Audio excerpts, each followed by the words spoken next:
நெல்லை down பகுதியில் வெள்ளம் குறைந்த நிலையில் பால், குடிநீர் உள்ளிட்ட அத்தியாவசிய பொருட்கள் கிடைக்காமல் அவதிப்படுவதாக அப்பகுதி மக்கள் வேதனை தெரிவித்துள்ளனர்.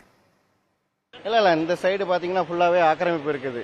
அந்த காட்சி மண்டபத்துல இருந்து இந்த இடத்து வரைக்கும் பெரிய தெரு கார்னர் வரைக்கும் எல்லாமே என்க்ரோச்மெண்ட் ஃபுல்லாவே. இப்போ அதில் என்னன்னா அங்கே ஆக்கிரமிச்சிருக்கிறதுனால தான் இவ்வளோ தண்ணி ரோட்டில் வருது. ரோட்டில் இங்கே பிளாக் ஆகுது. இந்த பாலம் இதாகி அடுத்து அதுலேயும் பிளாக் ஆகி வாக்கியாக்கு போகுது. இப்போ என்னன்னா இந்த தண்ணி பூராமே சந்திப்பிள்ளார் கோயில் வரைக்கும் தங்கிறது காரணமே இந்த சைடு உள்ள ஃபுல்லாக என்க்ரோச்மெண்ட் தான். அது மாவட்ட நிர்வாகமும் கவர்மெண்ட்டும் பார்த்து ஆக்கிரமிப்பு எடுத்தால் நல்லாயிருக்கும். ஏன்னா நாங்கள் வசிக்கிறது இந்த பில்டிங்கில் தான் இருக்கிறோம். ஆமாம், வேற என்ன பிரச்சனைனா இது தண்ணி நேற்று வந்ததுலேருந்து நல்லா தேங்கி எங்களுக்கு பார்த்தீங்கன்னா இந்த பில்டிங்கில் அரை சற்று அளவுக்கு தண்ணி தேங்கிட்டு யாருமே சரியாக உள்ள நாங்கள் தூங்கலை. பயத்தோடு தான் இருந்தோம் பில்டிங் விழுந்துருமோன்னு. இந்த என்க்ரோச்மெண்ட்னால பூரா தண்ணி தேங்கி உள்ளே வந்துட்டு எங்கள் ஃபுல் காம்பவுண்டு உள்ளே வந்துருச்சு ஃபுல்லாகவே. வீடு என்னன்னா நாங்கள் நேற்று பகல சாயங்காலம் ஒரு 3 மணி மத்தியான நேரத்தில் இந்த முக்கில் ஒரு கிராக் விழுந்தது. உடனே மேலே இருக்கிறவங்கள ஃபுல்லாகவே நாங்கள் அலர்ட் பண்ணோம். அலர்ட் பண்ணி கரெக்டாக ஒரு 50 நிமிஷத்தில் அந்த பக்கத்து வீட்டில் உள்ளவங்க பூரா இவங்களை காலி பண்ணிட்டாங்க. காலி பண்ண உடனே கொஞ்ச நேரத்தில் விழுந்துட்டு இந்த வீடு இதுக்கு அடுத்த வீடு ஒன்று இருக்குது. அது அடுத்த அரை மணி நேரத்தில் அது விழுந்தது. நாங்கள் அதை சரியான டயத்தில் இதை சொன்னதுனால அதில் இருந்தவங்க கொஞ்சம் உயிரோட சேஃபாக இருக்காங்க. அந்த வகையில் ஒரு நல்லது. ஏதோ ஒரே நாளில் தண்ணி ட்ரெயின் ஆனது எங்களுக்கு ரொம்ப சந்தோஷம். நான் 23 வருஷமாக அங்கே மெடிக்கல் ஷாப் வச்சுருக்கேன். இது வரைக்கும் நான் வெள்ளத்தினால ரெண்டு திரும்ப வச்சிருக்கேன். இப்போ என் வீட்டுக்குள்ளே ஃபுல்லாக தண்ணி, மெடிக்கல் ஷாப் ஃபுல்லாக தண்ணி. காரணம் இங்கே தண்ணி போக இடம் இல்லை. பாதி பேர் டவுனில் இந்த ஏரியாவில் பெரிய தெரு நடுவில் இங்கேருந்து இங்கே வரைக்கும் மக்கள் பாதிச்சிருக்காங்க. காரணம் தண்ணி போக இடம்ல எல்லா தண்ணியும் இங்கே தான் வருது. இந்த ஒரு வாய்க்கால் தான் எங்களுக்கு இதாக இருக்குது. அதனால் ரொம்ப நான் பாதிக்கப்பட்டிருக்கோம் அந்த ஏரியாவில் எல்லா மக்களுமே. 18ஆம் தேதி நைட்டில் டேமெல்லாம் திறந்து விட்டதுனால அதிகப்படி தண்ணி இந்த பக்கம் வந்துட்டது. அதோடு மட்டும் இல்லாமல் இதில் இருந்து ஒரு 10 கிலோமீட்டரில் திருப்பணி கரிசகுளம்னு ஒரு குளம் இருக்குது, பெரிய குளம்.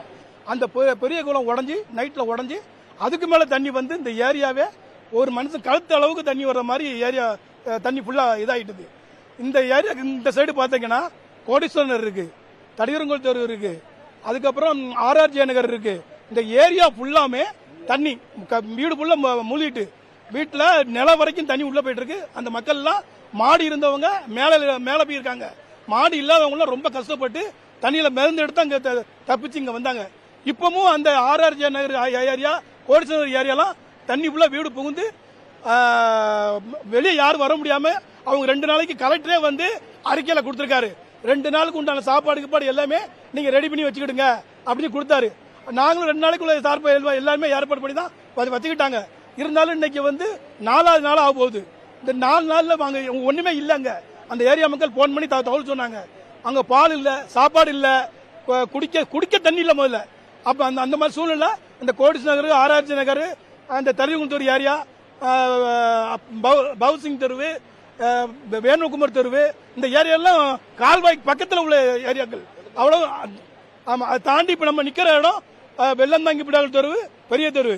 இந்த வெள்ளந்தாங்கி தெரு ஏரியால இங்க இருந்து வர தண்ணியும் உள்ள போகுது, அந்த சைட்ல இருந்து வாய்க்கால வர தண்ணியும் உள்ள போகுது. இதோட கால்வாய் தாமிரபரணி கால்வாய், தாமிரபரணி பாவனாசம் கால்வாயில அந்த கால்வாயில தண்ணி உடைஞ்சு கல்லணை வாய்க்காவடி உள்ள இந்த ஏரியா வெள்ளந்தாங்கி பிடால் தெருவு, பெருமாள் சன்னிதி தெருவு, தடிவன் தெரு, இந்த ஏரியாவும் ரொம்ப பாதிக்கப்பட்டிருக்கு. அதனால நீங்க இந்த எங்களுக்கு நிவாரணம் சொல்லி இந்த சைட்ல யாருமே வரல. அதே மாதிரி எத்தனையோ தடவை இந்த கலெக்டருக்கு நாங்க அவங்க ஹெல்ப்லைன் சொல்லி கொடுத்தாங்க, நம்பர் கொடுத்தாங்க. அந்த நம்பருக்கு அத்தனைக்குமே போன் பண்ணோம். நாங்க எல்லாருமே ஒரு இடத்துல நிற்கும், ஒரு இடத்துல நிற்கும், எல்லாருடைய பதிலும் இருந்தது. யாருமே இந்த சைடு காப்பாற்ற வரல. எல்லா இடத்துலயும் படகு அப்படின்னு சொல்றாங்க. இந்த சைடுக்கு யாரும் ஒருத்தர் வரல. அவங்கவுங்க அந்தந்த ஏரியா மக்கள் தான், அந்தந்த இளைஞர்கள் தான் மக்களை ஓரளவுக்கு பிடிச்சு கொண்டு காப்பாத்தி விட்டுருக்காங்க. அதனால இந்த சைடுக்கு நீங்க பொறுத்த மட்டுக்கும் நீங்க நிவாரணம் பாதிக்கப்பட்ட மக்களை பார்த்து நிவாரணம் வழங்கக்கு ஏற்பாடு செய்யுங்க. ஓடையெல்லாம் அடப்பு விடப்பட்டு கடுமையான வெள்ளத்தில் மக்கள் பாதிச்சிருக்காங்க. 2 நாள் ஆச்சு. கரண்ட் இல்லை, குடிக்க தண்ணி இல்லை, உணவு இல்லாமல் ரொம்ப கஷ்டப்படுறாங்க. அடுத்தல குழந்தைகளுக்கு பால் வசதி எல்லாம் இந்த ஏரியாக்களில் வரல. மற்ற ஏரியாக்களில் கொடுக்காத தகவல் வந்திருக்கு, இந்த ஏரியாக்களில் வரல. தண்ணி இல்லாதனால மக்கள் குடிக்க தண்ணி இல்லாமல் ரொம்ப சிரமப்படுதாங்க. தண்ணிகளை அப்புறப்படுறதுக்கு மாவட்ட நிர்வாகமும் தமிழக அரசும் விரைவாக நடவடிக்கை எடுக்கணும். தூத்துக்குடி மாவட்டம் உடன்குடி அனல்மின் நிலையத்தை வெள்ள நீர் சூழ்ந்திருப்பதால் இதுகுறித்த விவரங்களை வழங்குவதற்காக செய்தியாளர் பாலை வெற்றிவேல் இணைந்திருக்கிறார். பாலை வெற்றிவேல், உடன்குடி அனல் மின் நிலையத்தில் வெள்ளநீர் புகுந்திருக்கிறது. அதை வெளியேற்ற என்ன நடவடிக்கை தற்போது வரை எடுக்கப்பட்டிருக்கிறது?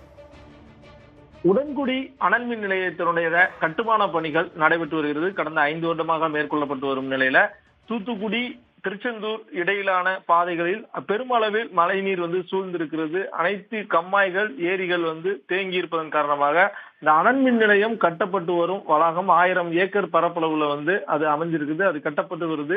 அது அந்த இடங்கள் முழுவதும் 3 அடி அளவிற்கு மழைநீர் தேங்கி இருக்கிறது. நேற்று வரை 5 அடி அளவிற்கு இருந்த நிலையில் இன்று 2 அடி வடிந்துள்ளதாக கூறப்படுகிறது. கட்டுமான பணிகள், பெரிய பெரிய சைலோஸ், பெரிய பெரிய இயந்திரங்கள் மற்றும் அனல் மின் நிலையங்களுக்கு தேவையான சிறப்பு இயல்பு வாய்ந்த அந்த கருவிகள்லாம் தண்ணீர்ல மிதக்கக்கூடிய ஒரு நிலைதான் இருக்கிறது. ராட்சச மோட்டார்கள் மூலம் மழைநீரை வெளியேற்றுவதற்கான பணிகளில் டான்ஜெட்கோ நிர்வாகம் அதிகாரிகள் ஈடுபட்டு வராங்க.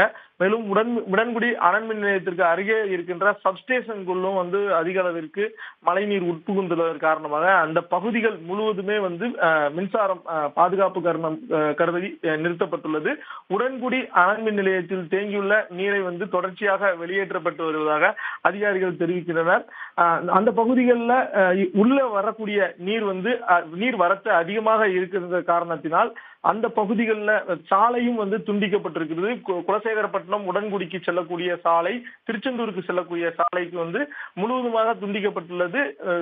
கிராமங்களுக்கு தொலைத்தொடர்பும் மின்சாரமும் இல்லாமல் மக்கள் தவித்து வருகின்றனர். விவரங்களுக்கு நன்றி பாலை வெற்றிவேல்.